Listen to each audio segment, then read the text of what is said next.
हम लोग first chapter पढ़ेंगे, इसका नेम है स्थिर वैद्युतिकी। इसमें हम लोग पढ़ेंगे कि घर्षण के विद्युतकर्ता कौन है। घर्षण विद्युत के खोजकर्ता कौन है। इसके खोजकर्ता है थेल्स और इसकी प्रायोगिक व्याख्या गिलबर्ट ने की है। घटना का नामकरण थॉमस ब्राउन ने किया है और आवेशों का नामकरण बेंजामिन फ्रैंकलिन ने किया है। इसके बाद हम लोग नेक्स्ट पॉइंट पे आएंगे, घर्षण विद्युत। जब हम लोग कांच के छड़ को रेशम के टुकड़े से रगड़ते हैं तब दोनों ही वस्तु में इस प्रकार के गुण उत्पन्न हो जाते हैं कि इनके निकट यदि कागज के छोटे छोटे टुकड़े अथवा घास फूस को ले जाए तो ये इन्हें आकर्षित करने लगते हैं। चूंकि यह घटना घर्षण के कारण प्राप्त हुई है, इसलिए इसे घर्षण विद्युत कहते हैं। इसका कारण क्या है? इसका कारण है कि जब हम कांच की छड़ को रेशम के टुकड़े से रगड़ते हैं तब रासायनिक गुण उत्पन्न होते हैं। इसके कारण कांच द्वारा कुछ इलेक्ट्रॉन रेशम के टुकड़ों पर स्थानांतरित कर दिया जाता है। इस प्रकार कांच की छड़ धनावेशित व रेशम का टुकड़ा ऋणावेशित हो जाता है। नेक्स्ट पॉइंट हम लोग पढ़ेंगे, आवेश क्या होता है।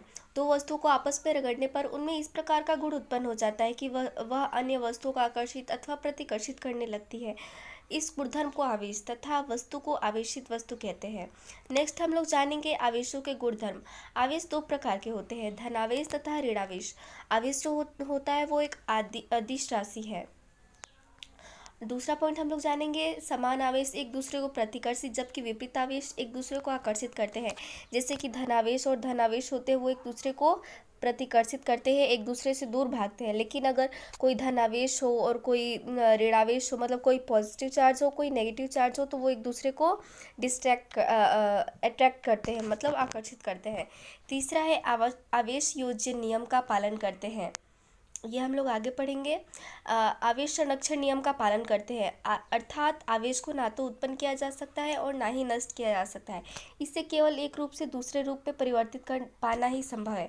जैसे कि एग्जाम्पल के लिए हम लोग लेते हैं यूरेनियम 92 एंड 235।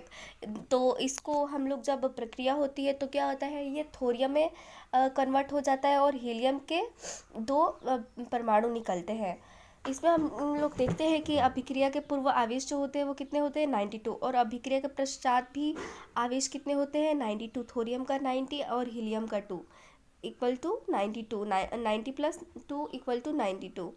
ऐसे ही हम लोग क्या करते हैं कि ग्लास लेते हैं और सिल्क का एक कपड़ा लेते हैं, तो घर्षण करते हैं तो क्या होता है कि ये जो ग्लास होता है इस पर धनावेश आ जाता है और सिल्क है इस पर ऋणावेश आ जाता है।